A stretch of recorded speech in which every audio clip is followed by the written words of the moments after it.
నమస్తే welcome to our channel. ప్రస్తుతం మనతో సీనియర్ జర్నలిస్ట్ దాము బాలాజీ గారు ఉన్నారు. వారితో మాట్లాడదాం. సార్ నమస్తే. సార్ నమస్తే. సార్, వల్లభనేని వంశీని పోలీసులు కస్టడీలోకి తీసుకున్నారు అంటున్నారు. ఆధారాలన్నీ కూడా చాలా పక్కాగా దొరికాయి అంటున్నారు. అసలు ఏ ఆధారాలు దొరికాయి సార్? వీడియో ఫుటేజ్ లో ఏముంది అసలు? వల్లభనేని వంశీకి నిన్న బెయిల్ రిజెక్ట్ చేసిన హైకోర్టు జస్టిస్ విఆర్కే కృపాసాగర్ ఆయన ఇది ఎందుకంటే ఇక్కడ హైకోర్టులో ఇక్కడ వేయడానికి లేదు, దీన్ని ఎస్సీ ఎస్టీ కోర్టులో మీరు వేసుకోండి అని చెప్పాడు. యాక్చువల్గా వంశీ ఏంటంటే అరెస్ట్ కాకముందు ఆగస్టులోనే ఆయన ముందస్తు బెయిల్కి అప్లై చేశాడు. సో ముందస్తు బెయిల్కి అప్లై చేసిన తర్వాత ఆయన అప్లై చేసిన బెయిల్ వేరే కేసు. యాక్చువల్గా అదేంటి, టీటీడీ ఆఫీస్ మీద దాడి కేసు. అయితే వీళ్ళు అరెస్ట్ చేసింది ఏది దాడి కేసు కాదు. ఆ దాడికి సంబంధించి ఎవరైతే కంప్లైంట్ ఇచ్చారో ముదునూరి సత్యవర్ధన్ అనే ఒక దాని కంప్యూటర్ ఆపరేటర్ అతను తెలుగుదేశం ఆఫీసులో. సో తను ఇచ్చిన కంప్లైంట్ బేస్ చేసుకొని ఆ కేసు పెట్టారు. ఇప్పుడు తను వెళ్ళి నేను ఆ కంప్లైంట్ నేను ఇవ్వలేదు, నా ఊరికే సాక్షి సంతకం మాత్రమే చేశాను, నేను ఆ కంప్లైంట్ నా పేరుతో ఉంది కాబట్టి నేను విత్డ్రా చేసుకుంటున్నానని కోర్టులో జస్టిస్ హిమబిందు ముందు ఆయన వాంగ్మూలం ఇచ్చాడు. దీన్ని ఉపయోగించుకొని తెలుగుదేశం వాళ్ళు వంశీ మీద ఈ ముదునూరి సత్యవర్ధన్ను కిడ్నాప్ చేసినట్టుగా కేసు పెట్టారు. ఇది ఆయన ఎస్సీ కాబట్టి Satyavardhan SC ST atrocities special కోర్టులో ఉంది కేసు. సో ఉన్నప్పుడు హైకోర్టులో జనరల్గా బెయిల్ రాదు, ఎందుకంటే అది వేరే బెయిల్.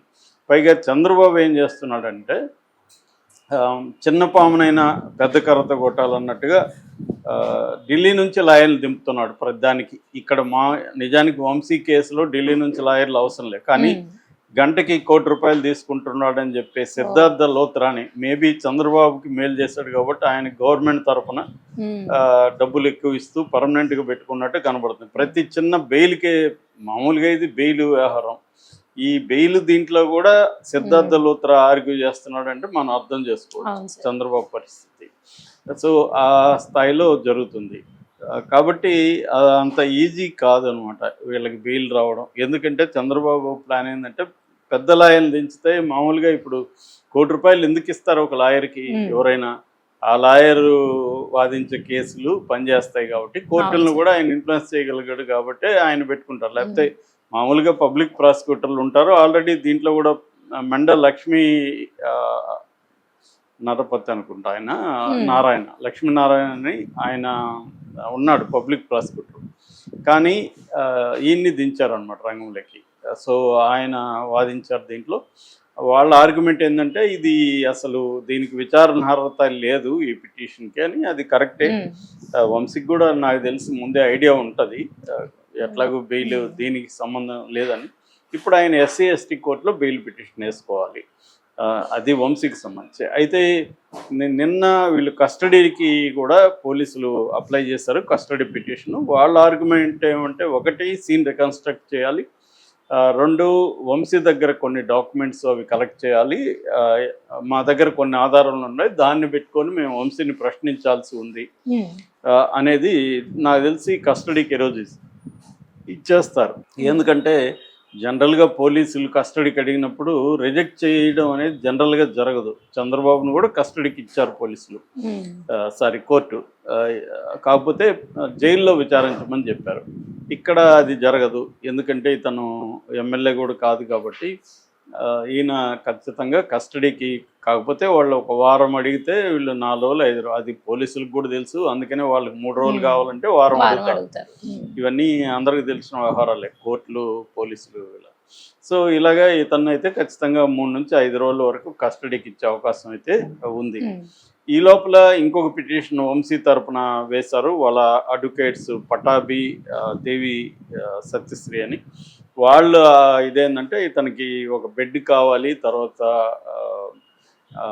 అక్కడ ఫుడ్ ఇంటి నుంచి ఫుడ్గా తీసుకురావడానికి పర్మిషన్ ఇవ్వమని ఇతని హెల్త్ రికార్డ్స్ అంతా కూడా సబ్మిట్ చేశారు. ఇందులో జైలు సూపరింటెండెంట్ కూడా కోర్టులో సబ్మిట్ చేసింది. అవన్నీ కూడా పాత హెల్త్ రికార్డ్స్, ఇప్పుడు ప్రజెంట్ కాదు, అందుకని నేను ప్రొవైడ్ చేయలేదని ఆయన అంటున్నాడు. సో కోర్టు ఇప్పుడు ఆయన ప్రొవైడ్ చేయాలనుకుంటే కోర్టు చేయొచ్చు, ఎందుకంటే జ్యుడిషియల్ కస్టడీ అంటారు దీన్ని. ఆయనకి కన్విక్టెడ్ ప్రిజనర్ కాదు, జ్యుడిషియల్ కస్టడీ కాబట్టి జ్యుడిషియల్ కస్టడీ ఉన్నప్పుడు ఎవరైనా until proved otherwise is an innocent గానే కోర్టు పరిగణిస్తుంది. ఇన్నోసెంట్ ఇతను బయట ఉంటే సాక్షులను సాక్ష్యాధారాలను తారుమారు చేస్తాడు, సాక్షులను బెదిరిస్తాడు అనే మాత్రమే ఆయన అరెస్ట్ చేస్తారు తప్ప ఆయన ఏదో శిక్ష పడినట్టయితే కాదు. కాబట్టి ఆయనకు అది ఇచ్చే అవకాశం ఉంది. ఇప్పుడు ఏంటంటే కొత్త ఆధారాలు వచ్చాయని చెప్తున్నారు. ఒక వీడియో బయటకు వచ్చింది. ఆ వీడియో ఏంటంటే 10th సత్యవర్ధన్ అక్కడ కోర్టులో జస్టిస్ హిమబిందు ముందు వాంగ్మూలం ఇచ్చిన తర్వాత అతన్ని ఒక black Creta car AP40 BG5005 ఈ నెంబర్ ఉండే ఒక కారులో అతన్ని హైదరాబాద్కి తీసుకొచ్చారు. ఇంకొక కారులో వంశీ కూడా ఉన్నాడు. మరి ఈ సత్యవర్ధన్ ఈ 2 కార్లు బయలుదేరాయి. బట్ సత్యవర్ధన్ వంశీ ఉన్న కారులో ఉన్నాడా ఇంకొక కారులో ఉన్నాడా అనేది తేలలేదు. కానీ వాళ్ళతో కూడా అయితే వంశీ కూడా బయలుదేరారు. హైదరాబాద్కి చేరుకున్నారు. రాయదుర్గం మై హోమ్ భుజ అపార్ట్మెంట్లో ఉన్నారు. ఆ తర్వాత 12 గంటల 4 సెకండ్లకి వంశీ దిగి వచ్చి కిందకి ఈ అబ్బాయిని ఈ సత్యవర్ధన్ని పైకి తీసుకొని వెళ్ళినట్టుగా 24th ఫ్లోర్లో తన ప్లాట్కి తీసుకొని వెళ్ళినట్టుగా కూడా CCTV ఫుటేజ్ని పోలీసులు కలెక్ట్ చేశారు. మళ్ళీ మార్నింగ్ 11th మార్నింగ్ ఈ క్రెటా ఇంకొక కారు బయలుదేరాలి. దీంట్లో వీళ్ళు వైజాగ్కి సూర్యాపేట వైరా ఇలాగా ఈ రూట్లో వైజాగ్కి తీసుకొని వెళ్ళినట్టుగా కూడా ఫుటేజ్ అయితే వాళ్ళు కలెక్ట్ చేశారు. సో ఈ ఫుటేజ్లు ఏంటంటే వంశీ క్లోజ్ ఎయిడ్స్ అయితే ఎవరైతే ఉన్నారో అసిస్టెంట్లు రామారావు, వేల్పుల వంశీ, ఆ తర్వాత కొమ్మకోట్ల మోహన్ రంగారావు ఇలాంటి వాళ్ళ పేర్లు కూడా దాంట్లో బయట వచ్చాయి. వీళ్ళల్లో కొమ్మకోట్ల మోహన్ రంగారావు అలియాస్ రంగా వీళ్ళిద్దరు కూడా ఇప్పుడు ఎస్కేప్లో ఉన్నారు. వాళ్ళిద్దరిని ఇంకా పట్టుకోవాల్సి ఉంది. సో మిగతా వాళ్ళ మీద అయితే కేసు పెట్టారు, కిడ్నాప్ కేసు. ఇక్కడ నాలాంటి సాధారణమైన వ్యక్తులకు వచ్చే డౌట్ ఏమంటే కిడ్నాప్ అయినట్టు ఈ విజువల్లో ఎక్కడైనా ఉందా? అతను వాళ్ళతో కూడా వెళ్ళడం వరకు ఓకే. కిడ్నాప్ చేసినట్టు అతను కంప్లైంట్ ఇవ్వట్లేదు. సత్యవర్ధన్ అనే వ్యక్తి నన్ను వీళ్ళు కిడ్నాప్ చేశారని కంప్లైంట్ ఇవ్వలేదు. వంశీతోనో లేకపోతే వాళ్ళతో ఉన్నట్టు ఈ CCTVలో ఉంటే ఇది కోర్టులో కిడ్నాప్ ఇతని మీద పెట్టిన కేసు ఏంటి? Kidnap case. కిడ్నాప్కి ఈ ఫుటేజ్ ఎలా పనికొస్తుంది అనేది డౌట్ నాకు. మరి కోర్టులో ఎట్లా తేలుతుంది అనేది చూడాలి. రెండవది ఏంటంటే ఇతను ఆల్రెడీ నేను ఈ కేసు పెట్టలేదన్నప్పుడు దానికోసమే వీళ్ళు అతని మీద కూడా సత్యవర్ధన్ మీద కూడా తెలుగుదేశం వాళ్ళ దగ్గర ఒక కేసు పెట్టించారు. సో అంటే సత్యవర్ధన్ దాంట్లో ఏముంది, సత్యవర్ధన్ డబ్బులు తీసుకొని పెట్టాను. రేపు కోర్టులో ఎంత పెద్ద లాయర్లు వచ్చినా న్యాయాన్ని అయితే తారుమారు చేయలేరు కదా. ఎంత పెద్ద లాయర్లు వచ్చినా కూడా వాళ్ళు ఏమి ప్రతి చోట గెలవరు. అట్లా గెలిచేట్టు ఉంటే చంద్రబాబు 53 రోజులు జైలు ఎందుకున్నాడు? పెద్ద పెద్ద వాళ్ళు దించారు కదా. అప్పుడు 53 రోజులు అయితే వాళ్ళు కాపాడలేకపోయారు కదా. కాబట్టి ఏంటంటే ప్రతిసారి పెద్ద లాయర్లు, నిన్న కూడా సుప్రీంకోర్టు అనింది మీ పెద్ద లాయర్ వస్తాడని, హరీష్ సాల్వే వస్తాడు పోస్ట్ పోన్ చేయండి అంటే మీ పెద్ద లాయర్ వస్తే మేము పోస్ట్ పోన్ చేయాలా అని కూడా సుప్రీంకోర్టు ప్రశ్నించింది. సో కాబట్టి ఏంటంటే వాళ్ళు కొంతవరకు సీనియారిటీకి మిగతా వాటికి రెస్పెక్ట్ ఇస్తారు కానీ ప్రతి చోట అది పనిచేయదు. అలాగా రేపు ఈ కేసు అయితే నాకు తెలిసి దీంట్లో ఇప్పటి వరకు నేను పరిశీలించిన మేరకి ఇది ఏమి నిలబడే కేసు కాదు. వాళ్ళకి కూడా తెలుసు.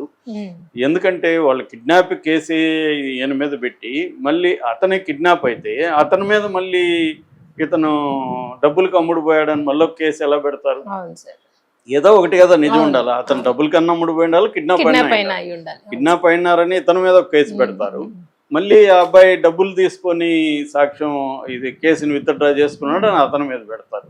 అంటే మన న్యాయ వ్యవస్థ, పోలీస్ వ్యవస్థ ఎలా ఉందో ఇట్లాంటి కేసులు మనకి అంటే ప్రభుత్వం అనుకుంటే ఎవరి మీదన్నా కేసులు, అదేదో పాత సామెత ఉంది కదా, రాజుగారు అనుకుంటే దెబ్బలు కొదవని, అలాగే ప్రభుత్వం అనుకుంటే పోలీసులు అనుకుంటే కేసులు కొదవన్నట్టుగా కేసులు పెట్టేస్తారు. ఇప్పుడు ఏంటంటే ఇక్కడ కేసులు పెట్టేసినాక ఒక్కసారిగా ఈ మనకేంటంటే మామూలుగా ఇండివిజువల్ వర్సెస్ సిస్టమ్ అంటారు.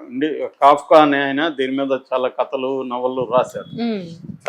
అంటే మన మోడర్న్ సమాజంలో, మోడర్నిటీలో చట్టము న్యాయం అనేవి వ్యక్తుల్ని కన్ఫ్యూజ్ చేసి వ్యక్తుల్ని భయభ్రాంతం చేసే విధంగా ఒక సాలిగూడులాగా ఉంటుంది, పద్మవ్యూహం లాగా ఉంటుంది అనమాట. ఇది మామూలు వాళ్ళకి ఏమీ తెలియదు దీన్ని ఎలా డీల్ చేయాలి. అందుకనే స్పెషలిస్టులు, లాయర్లు గంటకి ₹1 కోటి తీసుకునే సిద్ధార్థ లోత్రాలు ఎందుకంటే ఇక్కడ దిగుతారంటే ఈ మామూలు కామన్ పీపుల్కి ఇది ఒక పెద్ద భయంకరమైన విషవలయం లాగా ఉంటుంది ఈ న్యాయ వ్యవహారాలన్నీ కూడా, కోర్టు వ్యవహారాలు అన్నీ. అందుకని వాళ్ళు దిగుతారు అన్నమాట. సో ఇది ఇప్పుడు గతంలో సామాన్యుల మీద ఎక్కువగా పెట్టేవాళ్ళు, ఇలాగా కేసులు పెట్టి ముఖ్యంగా పౌర హక్కుల సంఘాల మీద, నక్సలైట్ల మీద ఇలాగ పెట్టేవాళ్ళు. ఇప్పుడు ప్రత్యర్థుల మీద ఇలాంటి కేసులు ఎవరు వచ్చినా, జగన్ వచ్చినా ఇదే చేస్తున్నాడు. జగన్ వచ్చిన గతంలో తెలుగుదేశం వాళ్ళ మీద ఇలాంటి కేసులు పెట్టాడు.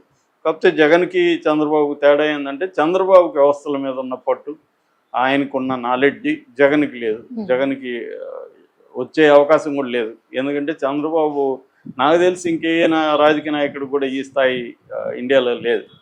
సో అది చంద్రబాబు సాధించిన విజయంగా చెప్పుకోవచ్చు.